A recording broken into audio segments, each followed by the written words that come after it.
Well, hello. It is day 35 of my 100-day marathon, creative marathon. Today's a little different. I am still away and I am on vacation, but I am having some recorded, and this is one of them. And I just finished a live, and I thought, well, I'm here. I'm going to do this one, get it told. So I am sharing my story. I know I refer to it all the time, but in 2018, I'm getting comfortable. Sorry. In 2018. I had a subarachnoid hemorrhage on Mother's Day, which was May 13th, 2018. And I did not hit my head. It was just spontaneous. And it just burst. I felt it burst. I'd been up. I was at church. It was Mother's Day. I did early service. Went down to Sunday school. And I sat down. I talked for a couple of minutes. And then I felt it burst in the back of my head. It was in the base of my head.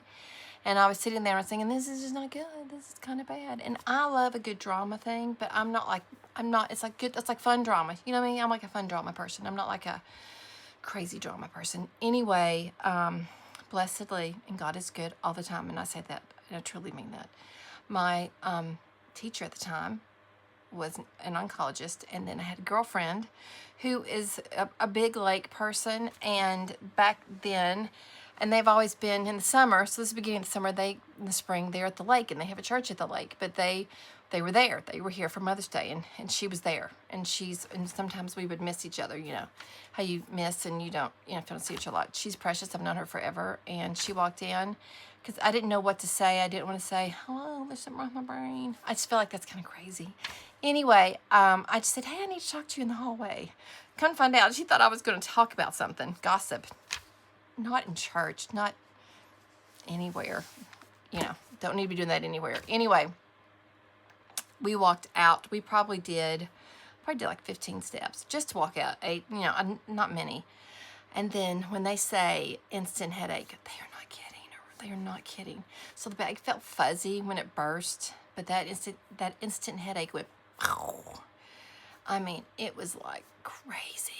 So I went down. It was hurting so bad, I just dropped down to the floor. She pulled me up, and she had been, first of all, she'd been an ER nurse in our local hospital. She has been neuro nurse, so she had all the training, and she was like, stick your tongue out, hold up your hands, do all the things. Well, I kind of remember. And then she runs back into the room, and she yells at her husband. She goes, Mike, come here. So her husband came running, and they're talking, and I'm just like, my head really hurts. I need to get my boys. Blah, blah, blah. I was thinking all I needed to do, and I needed to call Tony because he was home. And so then all of a sudden, Lee was out there, who was my teacher, and they were talking, and they were like, we're going to drive her to the ER. It's faster, because in my mind, we were going to the one, because my church is here, and the ER is like 2 blocks away. It's like a block and a half. I mean, it's a small town. And I just knew I was never going to make it to Lexington with my head hurting that bad. And so we went to the local hospital, because it's a little small hospital, but they've always been really good to me. So that's all I'm going to say. And the thing is, Patty and her husband both had worked there. And so when we got there, which literally, it was like 2 minutes, we got there, I couldn't walk in. So she had me in a wheelchair. I was just, when they say instant headache, they're not kidding. So she rolled me into the ER, and she's like, we've got to admit her in the back right now. And literally like 90 seconds later, I'm in the back, and they're giving me an IV, and they're like, it's going to be okay. This happens to a lot of people. And so they would give me morphine. Morphine didn't touch the pain. And I was like, Patty, can you hold my brain? It's pounding. And so Mike had dropped us off. And so then he went back to church to get my boys. And then I was like, we need to call Tony. And then I was like, we need to call their dad, because he's got to get over here to get them. I was processing all this while I'm having a raging headache, because that's what we moms do. And so nothing was really touching the headache. It was just, I was like, can you just hold my head and to keep it from pounding? Because what it was, the blood was it's like through the lining of the, I'm not exactly sure, but it's on the brain. And so they got me into a CAT scan, because they wanted to see it. So whenever they sent me someplace, they would have, information. And so I went in, they did the CAT scan, I came back out, Patty was there, and heard this giant bang, and the CAT scan machine just imploded. And she was like, what happened? He goes, I have her scan. We got her scan. So in the meantime, my husband called and I was like, where are you? He goes, I'm at the ER. Lee thought we'd gone to an ER in Lexington and we'd just gone here. I was like, I'm in Versailles. And so he comes rushing back to Versailles. And so the boys are there. I think Joe's out there with them. And Tony came back with me and they walk in and the doctor said, okay, you have a brain bleed. The UK is expecting you. We've got to get you ready. The ambulance is almost here. Well, then, the bottom drops out of you. You know what I'm saying? And I didn't know what was going on. Anyway, I just was like, I need to talk to Joe Gay. Go get him. And I just brought him in and I was like, this is what's going on with the kids. I need you to I need you to love the kids. And I looked at his wife, who I adore, and I was like, I need you to love my kids. And then my husband, then Tony was talking to my brother, like everything. I heard stories afterwards. He talked to Mike and said, Beth's got a brain bleed. We're headed to UK. And that's all we knew. We didn't know what kind of brain bleed it was. We didn't know if it was an aneurysm. We didn't know what was going on. It wasn't an aneurysm because I was wide awake. And here's the thing, I never fell asleep. So all that to say, we got to UK. They want to do an angio, where they go up through your groin and they go all the way to your brain. And they were trying to give me an arc line and they couldn't get it in. He tried 3 times. I don't remember a lot, but I remember them taking my pants off as we were going down the hallway for the angio. Yeah, how crazy is that? And so that bruise on that one, because they must have just gone, and it was huge. I had a bruise for like a month. I did it again, repeated it in 5 days, and there was no bruising. So they were just trying to see what was going on. I don't remember it really. You're kind of awake for it, but I don't remember that one. I remember the other one. And you can't move for 7 hours, which was fun. I never lost consciousness, y'all. So they said it's a subarachnoid hemorrhage. It's like a really, really, really, really bad concussion. And so they monitored me. I was never asleep, so I kept saying, they could only give me 2 Loratab every 4 hours. Didn't seem to touch it. And my head only stopped hurting when somebody was rubbing my head. So I was like, can somebody rub my head, please? Because it was really rough, And somehow they offered something that kind of takes the headache away. And it was like, the lights were up, the window was up, my girlfriend was able to come, can I say how amazing a church family is, because they just filled in the gaps. My youngest was on homebound. He was having tutoring twice a week. He was having homebound twice a week, tutoring 3 days a week, and it was juggling all that. And so she came in and she said, give me the number. I want this number, this number, this number. She goes, don't worry about it. Because I was the puppet master. I was controlling everything. And then all I was doing was like, can somebody rub my head, please? And that's what was going on. So it was kind of crazy. I ended up being there from Sunday. They sent me home Friday. I was home for 5 hours. Something happened. And I went back to the ER. I went back to UK's ER. And they were like, we don't know what's going on. We can't keep her. My husband's like, I'm not taking her home. The doctor's like, we can't keep her. He goes, I am not taking her home. They did a spinal tap, had lots of blood because they had a brain bleed. Anyway, so they discharged me and they were sending me home, and I sat up and I passed out again. So I passed out at home and then I passed out again. And so then they took and put me into another neuro ICU. So I was in neurosurgery ICU for 5 days, and then the last 5 days I was in neurology ICU.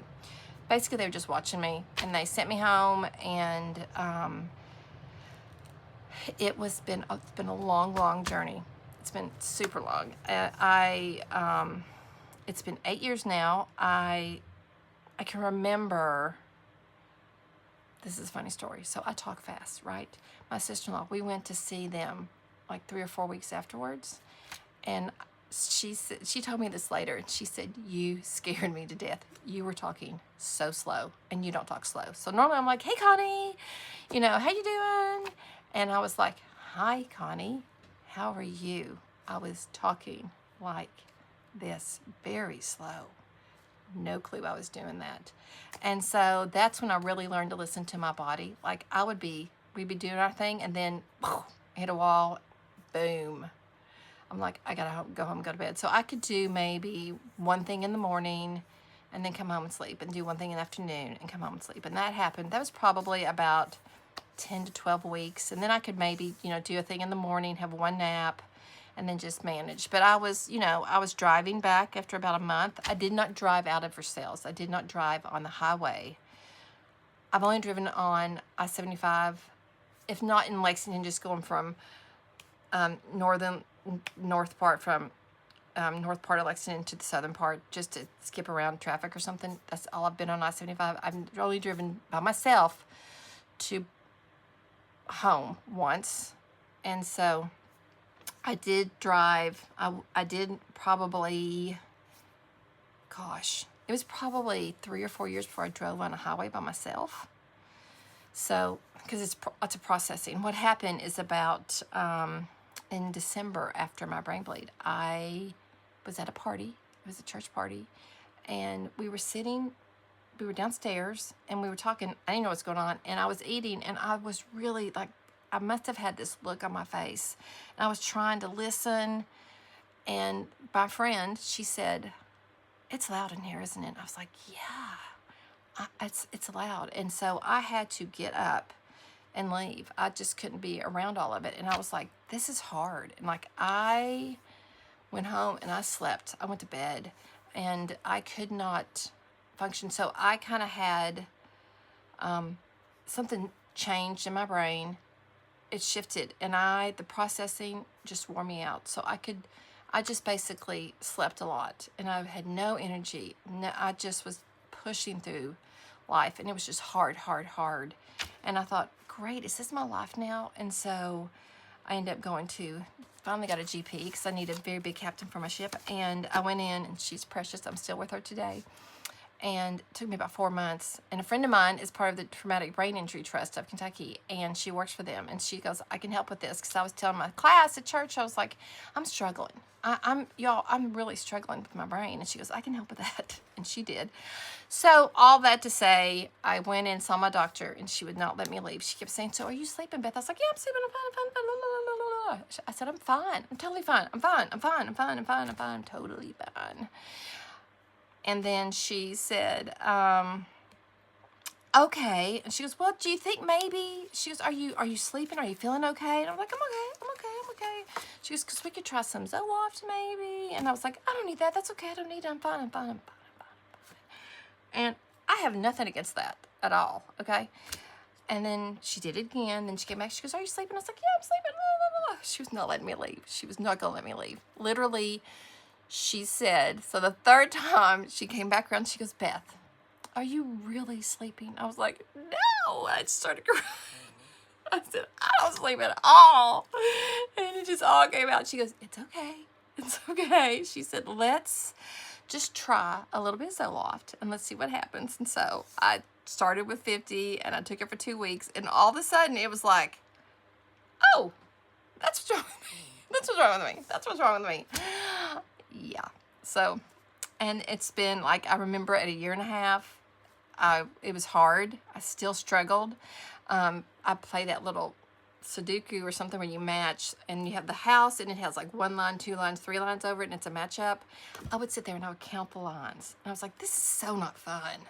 And I just was like, stop it. Because I was trying to work my brain. And so I waited almost 1 year later, and I played that game, and it was like, ding, ding, ding, ding, ding. And I can tell a difference. And like, I used to be able to juggle 12 things before my brain bleed. I'm good. I can maybe do 2 or 3. Like, hosting a party would have been like not even possible. Like I did do a bridal shower for our neighbor with my partner. I could do that. Now it exhausted me, but I could do it.